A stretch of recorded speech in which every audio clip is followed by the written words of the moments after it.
Hello guys. तो I hope आप सभी बहुत अच्छे होंगे।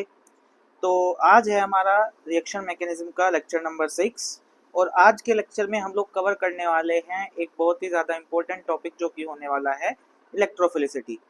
तो टॉपिक को स्टार्ट करने से पहले थोड़ा सा रिवीजन कर लेते हैं जो हमने लास्ट क्लासेस में कवर कर लिया है। हमने स्टार्ट किया था रिएक्शन मैकेनिज्म, उसमें हमने समझा कि एक जनरल ऑर्गेनिक रिएक्शन क्या होती है, कैसे क्या होता है उसके अंदर, क्यों होती है, ठीक है ना। कोलिजन क्या होता है, वन स्टेप रिएक्शन क्या होता है, ट्रांजिशन स्टेट क्या होता है, कैसे बॉन्ड ब्रेक होता है, कैसे बॉन्ड फॉर्म होता है, कैसे ग्राफ ड्रॉ किया जाता है। सेम हमने टू स्टेप रिएक्शन के लिए भी बात की थी, क्या इंटरमीडिएट होता है, ठीक है ना, इसके लिए कैसे ग्राफ ड्रॉ करते हैं, ये ग्राफ की पीक ज़्यादा क्यों है, ये ग्राफ की पीक कम क्यों है, इसका क्या मतलब है, ये सब हमने बात कर लिया था। साथ ही साथ हमने एक साइंटिस्ट थे, हमने उनका पोस्टुलेट जान लिया था और एक्सोथर्मिक और एंडोथर्मिक रिएक्शंस के लिए कैसे ग्राफ ड्रॉ करते हैं वो भी हमने सीख लिया। फिर हमने बात की थी कि मैकेनिज्म क्या होती है, व्हाट इज मैकेनिज्म। तो मैकेनिज्म के बारे में हमने बात की थी, कितने तरीके की होती है, जनरली 3 तरीके की, फ्री रेडिकल, पोलर, पेरिसाइक्लिक, ये हमने बात की थी। फिर हमने टाइप्स ऑफ रिएक्शन के बारे में बात की थी, जनरली हमने रिएक्शंस को 5 जगह क्लासिफाई किया था, ठीक है ना। फिर इनके भी फर्दर टाइप्स हैं जो कि हम आगे एक एक करके सीक्वेंस वाइज सबको पढ़ेंगे। फिर अगली क्लास में हम लोगों ने बात की थी इलेक्ट्रोफाइल की। इलेक्ट्रोफाइल क्या है, इसके अंदर 2 केसेस पढ़े थे, साथ ही साथ हमने इन केसेस के एग्जांपल्स पढ़े थे। हमने टिल्डन रिएजेंट के बारे में जाना था जो कि था NOCl। फिर हमने बात की थी कि इलेक्ट्रोफाइल्स भी 2 तरीके के होते हैं, सॉफ्ट एंड हार्ड।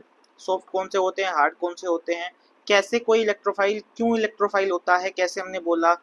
साथ ही साथ हमने एक बेसिक इंट्रोडक्शन लिया था बॉन्ड फिजन का, क्लीवेज का। हमने फिर बात की थी कि हम ये सब कुछ पढ़ क्यों रहे हैं, ये हमने बात कर ली थी। फिर हमने बात की थी न्यूक्लियोफाइल क्या होता है, कैसे कौन से लोन पेयर वाले न्यूक्लियोफाइल होते हैं, कौन से बिना लोन पेयर वाले न्यूक्लियोफाइल होते हैं, क्वेश्चन किया था। फिर जैसे हमने इलेक्ट्रोफाइल को क्लासीफाई किया था, सेम हमने न्यूक्लियोफाइल को भी सॉफ्ट एंड हार्ड 2 जगह क्लासीफाई किया था, कुछ बेसिक टर्म्स क्लियर की थी, ठीक है। फिर हमने कुछ इंपॉर्टेंट पॉइंट्स पढ़े थे, ठीक है। उसके बाद हमने बात की थी सोलवेंट्स की, कि सोलवेंट 2 तरीके के होते हैं, non polar solvent, polar solvent. और पोलर जो होते हैं वो भी आपके 2 तरीके के होते हैं, PPS, PAS। इसके बाद हमने बात की थी, इसी के अंदर हमने बात की थी क्राउन ईथर की, DMF की, DMSO की, इनके बारे में हमने आपको बताया था। फिर हमने बात की थी एक बहुत ही ज़्यादा इंपॉर्टेंट टॉपिक की जिसका नाम था न्यूक्लियोफिलिसिटी, ठीक है ना। इसके अंदर हमने सारी चीज़ें विद रीज़न समझी थी, एक एक करके सारी चीज़ें आपने कवर की होगी। आई होप आपने अच्छे से रिवाइज किया होगा, नोट्स प्रिपेयर किए होंगे। फिर इसके बाद हमने बात की थी कि न्यूक्लियोफिलिसिटी और बेसिसिटी में क्या डिफरेंस है, ठीक है। उसके बाद हमने बात की थी बेसिसिटी और अच्छे से समझा था। तो जो आज के क्लास का हमारा गोल रहने वाला है वो रहने वाला है इलेक्ट्रोफिलिसिटी। तो चलिए शुरू करते हैं कि इलेक्ट्रोफिलिसिटी क्या होती है। तो आज का जो हमारा टॉपिक है वो है इलेक्ट्रोफिलिसिटी, कि इलेक्ट्रोफिलिसिटी क्या है, ठीक है ना। अब ये इलेक्ट्रोफिलिसिटी क्या होती है, आपने समझा था न्यूक्लियोफिलिसिटी को। तो न्यूक्लियोफिलिसिटी क्या था, ability to donate electron pair. Same अगर मैं इलेक्ट्रोफिलिसिटी की बात करूं तो electrophilicity is also a ability, but ability to accept electron pair. Why? Because electrophiles are electron deficient species. That is why electrophilicity is the ability to accept electron pair, ठीक है ना। जो इलेक्ट्रोफिलिसिटी है वो एक एबिलिटी है electron pair को accept करने की। अब जैसे हमने न्यूक्लियोफिलिसिटी में कुछ पॉइंट्स की बात की थी, तो यहाँ पर भी हम लोग बात करते हैं, एग्जाम्पल के थ्रू हम लोग जाएंगे। एग्जाम्पल नंबर 1, अगर मैं आपके सामने ऐसा कुछ बना दूँ, ठीक है ना, ये मैंने आपके सामने एक कंपाउंड बनाया, साथ ही साथ मैंने आपके सामने एक कंपाउंड ये बनाया और एक कंपाउंड मैंने आपके सामने ये बनाया, ठीक है। अब बात करते हैं इनके बारे में। अगर मैं आपसे पूछूं क्या ये इलेक्ट्रोफाइल है, यानी कि इनकी इलेक्ट्रोफिलिसिटी होगी, यस ऑफ कोर्स होगी। क्यों होगी? Due to pi polarization. और जो न्यूक्लियोफाइल आएगा वो इस कार्बन सेंटर पे आकर अटैक करेगा, ठीक है ना, इस कार्बन सेंटर पर क्या करेगा, अटैक करेगा। अब सवाल ये है कि इन तीनों के पास एक ही न्यूक्लियोफाइल आकर अटैक कर रहा है, तो सबसे पहले किस पर अटैक होगा, यानी कि किसकी इलेक्ट्रोफिलिसिटी ज़्यादा होगी। सवाल ये है। तो इसको पता लगाने के लिए हमारे पास दो फैक्टर होते हैं, जिसमें से जो पहला फैक्टर है वो रहने वाला है इलेक्ट्रॉनिक फैक्टर।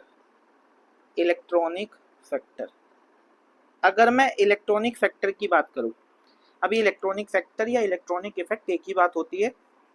अब ये इलेक्ट्रॉनिक फैक्टर क्या है, अगर आप ध्यान से देख पा रहे हैं तो इसके अंदर ये CH3 ग्रुप आपको दिख रहा होगा, और जो ये CH3 ग्रुप है, ये CH3 ग्रुप जो होता है वो प्लस आई ग्रुप होता है, ये आपने पहले से पता है। और प्लस आई ग्रुप कौन से ग्रुप होते हैं, प्लस आई ग्रुप वो ग्रुप होते हैं जो इलेक्ट्रॉन डेंसिटी को क्या करते हैं, डोनेट करते हैं। ठीक है, इलेक्ट्रॉन डोनेटिंग ग्रुप होते हैं। साथ ही साथ अगर आप इसके अंदर ध्यान से देखेंगे तो इसके अंदर दो दो CH3 हैं, यानी कि एक प्लस आई ये और एक प्लस आई ये, यानी कि ये भी इलेक्ट्रॉन डोनेटिंग है और ये भी इलेक्ट्रॉन डोनेटिंग है। और H का कोई इंडक्टिव होता ही नहीं है, ठीक है ना। इसके कंपैरिजन में हम बाकी का इंडक्टिव चेक करते हैं, लेकिन H का खुद का कोई इंडक्टिव नहीं होता। तो अब आप एक चीज ध्यान से देखिए, इस तीसरे वाले कंपाउंड के अंदर अगर मैं आपसे बात करूं तो हो क्या रहा है, इसके अंदर क्या हो रहा है, इसके अंदर क्या हो रहा है, जो ये CH3 है और ये CH3 है ना, ये अपनी इलेक्ट्रॉन डेंसिटी को डोनेट कर रहे हैं इस कार्बन सेंटर को। और अगर इस कार्बन सेंटर को डोनेट कर रहे हैं तो पाई पोलराइजेशन की वजह से इस कार्बन सेंटर पर इलेक्ट्रॉन डेफिशिएंसी आई थी, बट इलेक्ट्रॉन डोनेटिंग ग्रुप लगे होने की वजह से, ठीक है ना, होता क्या है, इसकी डेफिशिएंसी को ये दोनों ग्रुप क्या कर देते हैं, कम कर देते हैं। यहाँ पर दो दो ग्रुप कम कर रहे हैं, बट यहाँ पर एक ही ग्रुप कम कर रहा है और यहाँ पर एक भी ग्रुप कम नहीं कर रहा है। तो अगर मैं अब आपसे पूछूं तो किसके अंदर इलेक्ट्रॉन डेफिशिएंसी ज्यादा होगी, किस कार्बन सेंटर के पास इलेक्ट्रॉन्स की कमी ज्यादा होगी, कौन अच्छे से इलेक्ट्रॉन पेयर को एक्सेप्ट करना चाहेगा, ऑब्वियसली ये वाला। तो इसी वजह से जो इलेक्ट्रोफिलिसिटी होगी वो फर्स्ट वाले की ज्यादा होगी सेकंड वाले से, और सेकंड वाले की ज्यादा होगी थर्ड वाले से, ठीक है ना। तो ये होता है इलेक्ट्रॉनिक फैक्टर। अब इलेक्ट्रॉनिक फैक्टर अगर आपको किसी के भी अंदर चेक करना हो तो आप कैसे चेक करेंगे, तो आपको ध्यान रखना है जब भी इलेक्ट्रॉनिक फैक्टर से आप जाएंगे तो जो इलेक्ट्रोफिलिसिटी होती है वो इनवर्सली प्रोपोर्शनल होगी प्लस एम और प्लस आई इफेक्ट के, और डायरेक्टली प्रोपोर्शनल होगी minus I and minus M effect के। इसका मतलब क्या है, अगर कहीं पर इलेक्ट्रॉन डोनेटिंग ग्रुप लगे हुए हैं तो वो क्या करेंगे, वहां पर इलेक्ट्रॉन की डेफिशिएंसी को कम कर देंगे। ये दोनों के दोनों ग्रुप कैसे हैं, दोनों के दोनों ग्रुप हैं आपके इलेक्ट्रॉन डोनेटिंग ग्रुप। और ये वाले कैसे ग्रुप हैं, ये है इलेक्ट्रॉन विड्रॉइंग ग्रुप। तो होगा क्या, अगर मैं इलेक्ट्रोफिलिसिटी की बात करूं तो इलेक्ट्रोफिलिसिटी अगर आप इलेक्ट्रॉनिक फैक्टर से चेक करेंगे तो इलेक्ट्रॉनिक फैक्टर से electrophilicity is inversely proportional to plus M and plus I and directly proportional to minus M and minus I. अगर आपको नहीं पता कि plus M plus I minus M और माइनस आई कैसे देखते हैं, तो उसके लिए भी हम लोगों ने लेक्चर अपलोड किए हुए हैं, ठीक है ना, जल्दी लेक्चर अपलोड कर देंगे, आप वहां से सीख सकते हैं। आगे बात करते हैं, ये तो बात होगी इलेक्ट्रॉनिक फैक्टर की। दूसरा फैक्टर आता है steric hindrance. Steric hindrance, steric hindrance क्या होता है, पिछले लेक्चर में हमने आपसे बोला था। स्टेरिक हिंड्रेंस क्या होता है, स्टेरिक हिंड्रेंस होता है भीड़। सेम एग्जांपल लेते हैं हम लोग, सेम एग्जांपल से बात करते हैं। अगर आपके सामने कुछ ऐसा एक कंपाउंड है, फिर आपके सामने कुछ ऐसा एक कंपाउंड है, यहाँ पर CH3, यहाँ पर H, और सेम यहाँ पर हमने ले लिया एसीटोन, यहाँ पर भी CH3 और यहाँ पर भी क्या आएगा, CH3। अब बात करते हैं कि स्टेरिक हिंड्रेंस। तो अगर आप ध्यान से देख पा रहे हैं तो यहाँ पर CH3 कितना बड़ा ग्रुप लगा हुआ है, क्यों, क्योंकि H तो जो होता है वो बहुत ही स्मॉल साइज का होता है ना। यहाँ पर देखो आप CH3, तो जो CH3 ग्रुप होता है बहुत ही ज़्यादा बल्कि ग्रुप होता है। तो होगा क्या, होगा ये कि जब न्यूक्लियोफाइल आकर इस कार्बन सेंटर के पास आना चाहेगा तो ये क्या करेंगे, इसको रिपल्शन देंगे। क्यों रिपल्शन देंगे, क्योंकि ये बल्कि ग्रुप है, ठीक है ना। बल्कि ग्रुप होने की वजह से न्यूक्लियोफाइल को क्या करेंगे, रिपेल करेंगे, और रिपल्शन की वजह से यहाँ पर जो जो इस कंपाउंड के अंदर इलेक्ट्रोफिलिसिटी होगी वो कम हो जाएगी। तो अगर मैं बात करूँ इलेक्ट्रोफिलिसिटी का ऑर्डर, तो इसकी इलेक्ट्रोफिलिसिटी सबसे ज़्यादा होगी इससे और इसकी सबसे ज़्यादा होगी इससे, ठीक है ना। तो फर्स्ट वाले की इलेक्ट्रोफिलिसिटी ज़्यादा होगी सबसे। तो यहाँ से कंक्लूजन क्या निकला? कंक्लूजन ये निकला कि अगर मैं इलेक्ट्रोफिलिसिटी की बात करूं, तो electrophilicity is inversely proportional to steric hindrance. ठीक है ना, जितना ज्यादा स्टेरिक हिंड्रेंस होगा उतनी ही इलेक्ट्रोफिलिसिटी क्या होगी? कम होगी। आई होप समझ में आया होगा। नहीं समझ में आया तो चलिए इस पर कुछ सवाल करते हैं। सवालों के माध्यम से सवालों से हम लोग क्या करते हैं, सीखते हैं कि कैसे क्या हुआ। पहला सवाल, कंपेयर इलेक्ट्रोफिलिसिटी,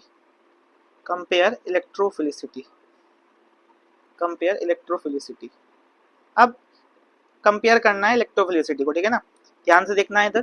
पहला सवाल, अगर मैं आपके सामने लिखूं CH3C double bond O single bond Cl, दूसरा मैं आपके सामने लिख रहा हूं CH3C डबल बॉन्ड OH, और तीसरा लिख देते हैं CH3 single bond C double bond O single bond N। यहाँ पर लगा देते हैं CH3 और एक CH3 लगा देते हैं यहाँ पर, तीनों बॉन्ड पूरे हो गए इसके भी। अब सवाल ये है कि कंपेयर करनी है आपको इनमें इलेक्ट्रोफिलिसिटी, और साथ ही साथ एक सवाल और है आपके लिए, आपको कंपेयर करना है CH3C double bond O CH3 इसमें, और इसका कंपैरिजन करना है आपको। चलो इसके साथ ही करवाते हैं, CH3C double bond O single bond N, यहाँ पर आ गया CH3 और यहाँ पर भी है CH3। अब आपको बताना है दोनों सवालों के अंदर कि इलेक्ट्रोफिलिसिटी का ऑर्डर क्या होगा। वीडियो को पॉज करके थोड़ा सा सोचना है।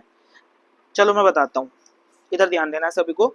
अगर आप देख पा रहे हैं पहले सवाल के अंदर इस साइड में दोनों तरफ क्या है, तीनों के अंदर क्या है, इस साइड में CH3, तो इस साइड से तो हम कुछ कंपैरिजन कर नहीं सकते। लेकिन अगर मैं इस कार्बन की दूसरी साइड बात करूं तो दूसरी साइड में आप देख पा रहे होंगे एक तरफ Cl है, एक तरफ H है और एक तरफ क्या है, एक तरफ है NCH3CH3।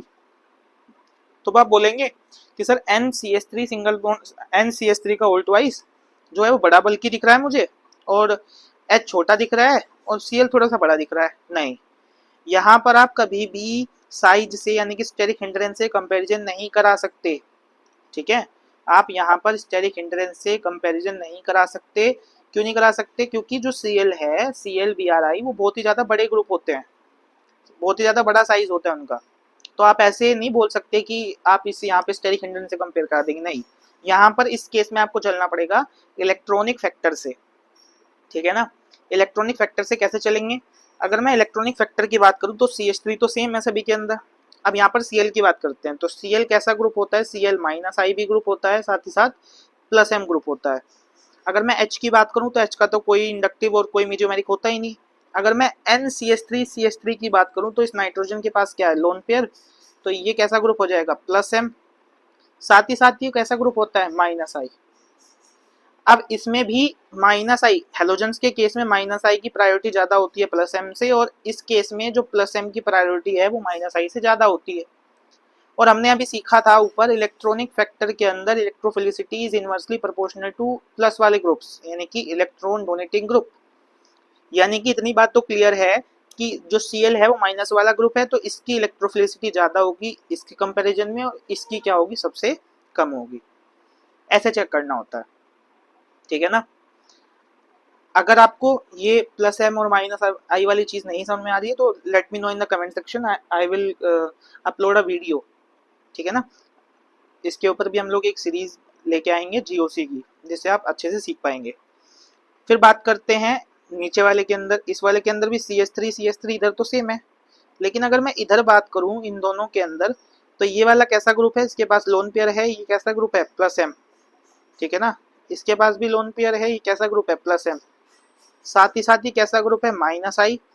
और साथ ही साथ ये वाला भी कैसा ग्रुप है? Minus I. और प्लस एम की प्रायोरिटी माइनस आई से ज्यादा होती है। अब क्या करें? अब दोनों के दोनों प्लस एम है, तो अब यहाँ पर हम लोग चेक करेंगे प्लस एम पावर। अगर मैं प्लस एम पावर की बात करूं तो प्लस एम पावर दोनों के अंदर हो क्या रहा है? कार्बन के साथ ऑक्सीजन और नाइट्रोजन, इन दोनों की क्या हो रही है? ओवरलैपिंग होगी। भाई मेसोमेरिक इफेक्ट कैसे होता है, कैसे शो करता है? ये जो लोन पेयर है ये यहाँ पर ऐसे क्या करेगा? रेजोनेंस करेगा, और रेजोनेंस करेगा तो ओवरलैपिंग होगी ना कार्बन के साथ।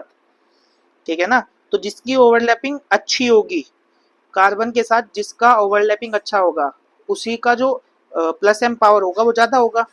और अगर मैं बात करूँ आपसे ऑक्सीजन और नाइट्रोजन में, तो नाइट्रोजन की जो ओवरलैपिंग होती है, क्योंकि नाइट्रोजन के जो ऑर्बिटल होता है वो कंपेरेबल साइज के होते हैं कार्बन के जैसे, तो नाइट्रोजन की जो ओवरलैपिंग होती है वो अच्छी होती है किसके कंपैरिजन में, ऑक्सीजन के कंपैरिजन में। इसी वजह से जो प्लस एम पावर होगी वो इसकी ज़्यादा होगी। तो अगर मैं आपसे बात करूं कि किसकी इलेक्ट्रोफिलिसिटी ज़्यादा होगी, इसकी। क्यों? क्योंकि प्लस वालों के क्या था, इन्वर्सली प्रोपोर्शनल। तो इस बात में कंफ्यूज नहीं होना कि प्लस एम पावर ज़्यादा है तो इलेक्ट्रोफिलिसिटी ज़्यादा होगी, नहीं। प्लस वाले जितने ज़्यादा आपको देखने के लिए मिलेंगे तो उतनी ही आपकी जो इलेक्ट्रोफिलिसिटी होगी वो क्या हो जाएगी, कम हो जाएगी, है ना। तो ये था आपका इलेक्ट्रोफिलिसिटी, छोटा सा टॉपिक था, आपको इसको एक बार दोबारा से अच्छे से रिवाइज कर लेना है, ठीक है ना। अगली वीडियो में हम लोग बात करेंगे, अगली वीडियो का गोल क्या है हमारा। अब हमने जान लिया है कि अटैकिंग रिएजेंट्स क्या होते हैं, अटैकिंग रिएजेंट्स के बारे में हमने जान लिया, अटैकिंग रिएजेंट्स, ठीक है ना, ये हम लोगों ने कंप्लीट कर लिया। साथ ही साथ हमने जान लिया कि सोलवेंट, सोलवेंट क्या है, क्या काम होता है, कितने तरीके का होता है। फिर हमने बात कर ली न्यूक्लियोफिलिसिटी की, न्यूक्लियोफिलिसिटी की। फिर हमने बात कर ली इलेक्ट्रोफिलिसिटी की, इलेक्ट्रोफिलिसिटी की, ठीक है ना। फिर हमने बात कर ली इलेक्ट्रोफिलिसिटी की, समझ में आई इतनी बात। तो अब हमें बात करनी है एक नए टॉपिक की, जो कि रहने वाला है लीविंग एबिलिटी, लीविंग एबिलिटी। तो ये हमारा नेक्स्ट क्लास का गोल होने वाला है। अभी लीविंग एबिलिटी क्या है, होता क्या है, जब भी किसी ऑर्गेनिक रिएक्शन की हम लोग बात करेंगे तो वहां पर अटैकिंग रिएजेंट्स आकर अटैक करेंगे, ठीक है। तो सपोज करो मेरे पास एक ये सबस्ट्रेट था, इसके ऊपर कोई भी अटैकिंग रिएजेंट आया, उसने आके अटैक किया, तो अटैक करने पर क्या होगा, वो अटैकिंग रिएजेंट यहाँ से सपोज आकर अटैक कर रहा है, तो ये यहाँ से निकलेगा, तो इसी को बोलते हैं लीविंग ग्रुप। क्या बोलते हैं, लीविंग ग्रुप। और इस लीविंग ग्रुप की अपनी एक एबिलिटी होती है, एबिलिटी का मतलब ये यहाँ से निकलना चाहता है कि नहीं निकलना चाहता है, निकलेगा तो कितने अच्छे से निकलेगा। अगर मैंने आपके सामने RF, RCl, RBr ऐसा आपके सामने दे दिया, तो किसकी लिविंग, किसके अंदर जो रिएक्शन होगी वो फास्ट होगी, किसके अंदर जो लिविंग ग्रुप है वो जल्दी से निकलेगा। तो ये सब पता लगाने के लिए हमें एक नया टॉपिक और सीखना पड़ेगा, जो कि है आपका लिविंग एबिलिटी। तो अगली क्लास का हमारा गोल रहने वाला है लिविंग एबिलिटी।